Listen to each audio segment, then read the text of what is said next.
Hey everyone, welcome to another edition of Fortify Friday. I'm your host, Ben McDonald, Senior Applications Engineer at Fortify. And today we're going to talk a little bit about the thermoplastics pyramid, and more specifically how Fortify uses that thermoplastic pyramid when we think about injection molding. So for starters, what is the thermoplastics pyramid? Well, it's really a way that plastics engineers sort and characterize different plastics based on their crystallinity and on their melt temperature. So on one half of the pyramid, we have all of our semi-crystalline materials, and on the other half of the pyramid, we have our amorphous materials. We then sort those into melt temperature groups with our standard thermoplastics, our engineering thermoplastics, and our high-performance thermoplastics. Given the difficulty of processing the entire thermoplastics pyramid, Fortify had to engineer a real solution when we crafted our DT material. We focused on three main material properties in order to really get the most out of our material and cover that full thermoplastics pyramid.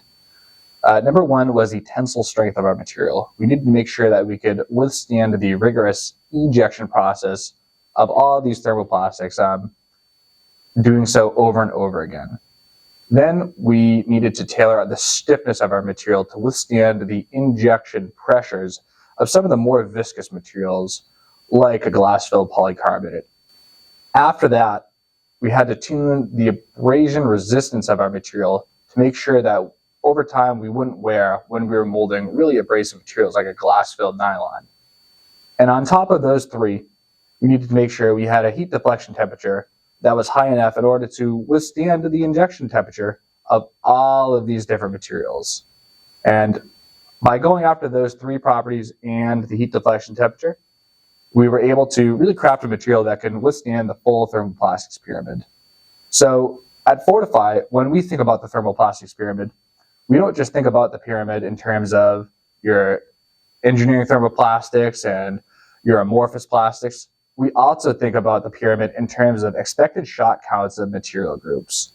So with standard thermoplastics, we think about netting hundreds to thousands of parts with our molds. And as we work our way up the pyramid, we get to our high performance thermoplastics where we expect 20 to 50 plus shots depending on the geometry of the part itself. And with that, we have a few examples here today of some of the different materials that we've molded across the thermoplastics pyramid. Starting out with something basic like a polypropylene, and then we can work our way up the thermoplastics pyramid into a PCABS that has a nice little TPU overmold on it, which I always like to show off.